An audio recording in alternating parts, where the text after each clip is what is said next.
We've all been there. The day after a big squat session, you feel like absolutely crap. Everything is sore.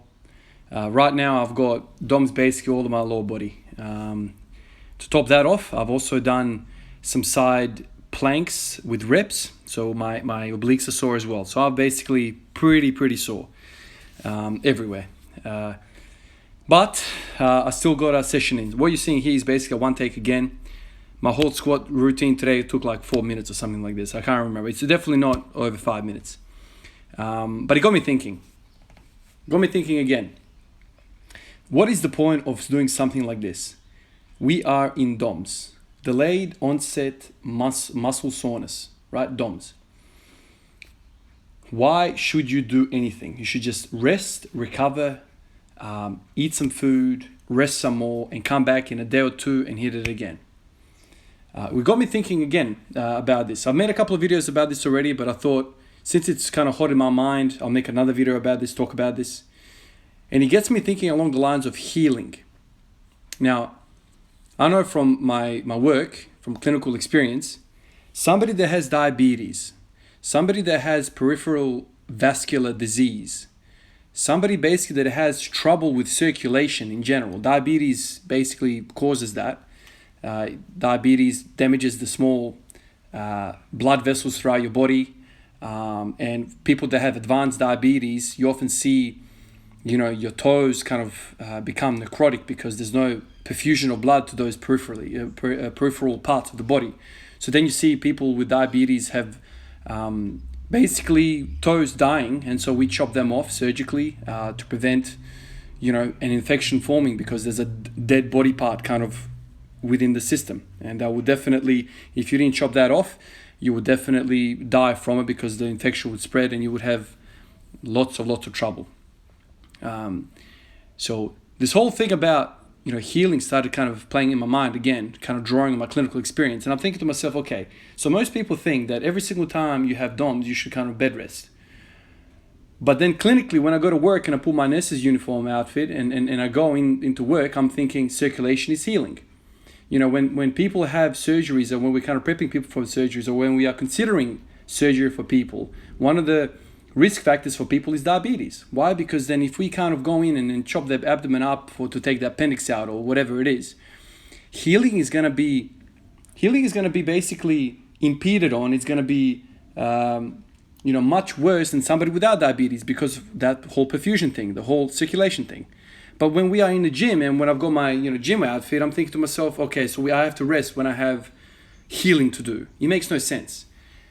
This is a long-winded discussion, long-winded argument for me to tell you that when you have something to heal, you need circulation, man. You need to move. And I know some people talk about all sorts of different things, this study, that study, or this bro, that bro. But clinically, in medicine, if you want something to heal, we want more blood, more perfusion, more circulation. So it does not make sense to me that when you are sore, that you just basically stay in bed and you never move that muscle at all, because you wouldn't want to, hurt a muscle that's already hurting. Everything about healing that I've ever learned in my career is that it requires blood. It shortens recovery if you have perfusion of blood. So I'm very sore today. My glutes, my adductors, my quads, everything is sore. So the fact that I've gone in here and done some movement, gone through the range of motion that I did yesterday, I believe, it is reducing my recovery time. It's making me recover quicker essentially. It makes sense to me because I am getting circulation into that tissue, and I am, through that circulation, bringing in nutrients and taking away waste products, lactic acid and what have you not. So sometimes I get caught out, like I listen to people talk on the internet about training, and I'm sitting there with my whole, gym hat on, if you will, my working hat on, and I'm sitting there, and then I hear this stuff, and then I think to myself, what if I take that hat off and put my nurse's hat on and think to myself clinically? That makes no sense to me, man.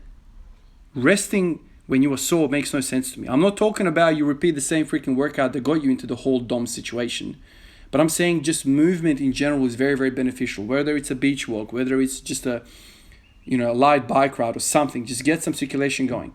I know there's been potentially studies out there, I can't recall the names of the authors or whatever, who have said that it makes no difference. But it makes difference clinically. In medicine, it makes a difference. When people have hip replacements, we get them up as soon as possible. I've said this in the past. We load them up with pills, take the pain away, we get them up on their feet and go for a walk. Go for a walk around the ward. Why is that? Because we know bed rest is very, very bad for recovery. I've already mentioned circulation. There's also pneumonias, people that they kind of sit in bed and then they don't breathe, they just rest, they don't use the reserves of the lungs, and they higher chance of getting infections of, a chest infection. We know about clots. If you don't move your limbs for a long period of time, clots can form in your calves and whatnot. So there's many, many different problems with bed rest. So people think in this industry that when you go to the gym, you take your smelling salts and you go to war. It doesn't have to be like that, man. You can just go in and squat the damn bar. And for anyone that tells you that it's not beneficial, listen to me in this video and perhaps show them this video. Now, I'm not a doctor, I'm not some freaking guru of sports science, but I'm just connecting dots from my clinical experience to my gym experience. And I feel better. I don't know, like I've been squatting every day for a long time, so I can't even remember last time I didn't do something when I was sore. But I feel like I shake these things off quicker than some other people.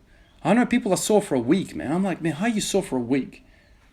It makes no sense to me. Like, I bet if you moved around a little bit and you kind of increase the traffic of those blood cells and blood products through that tissue, you would get rid of all the crap that's making you sore, the lactic acid stuff. It just makes sense. Flush the damn thing out.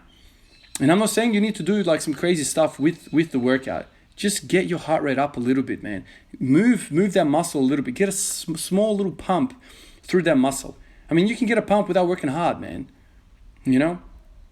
Anyway, that's kind of what I was thinking to myself. I'm thinking to myself, like, I don't know why people are kind of mistaken. And like I said yesterday, man, like one guy said, like somebody has a 300 kilo squat, whether he's done it with steroids or not steroids. Whenever he freaking speaks, it's gospel. It's like Jesus Christ. It's Muhammad come down to earth and everyone listens to the guy that's got a big squat in the gym.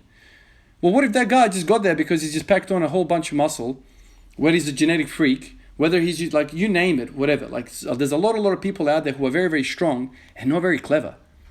I know it sounds silly. Like I used to think to myself, anybody that has a really strong squat, bench press, deadlift, these people are very clever because they worked something out. And I've now realized in my kind of bit more experienced years that there's a lot of dumb people out there, man. There's a lot of dumb people out there, but we, just human nature, when we hear somebody speak on our topic, whatever the thing is, and they are like on the podium of top 10 in the nationals and international competitions, you're like, well, I gotta listen to that guy. That guy might be just talking out of his ass, man. Basically, that's what I'm saying. If you're sore, get out of bed, move. My number one message to all of you guys has always been, just freaking move. Get off the couch. There is no excuse for not doing anything all day. Every day, I need you to move and move about. Just move about. All right, guys, that's all I got. Catch you guys in the next one. Peace out.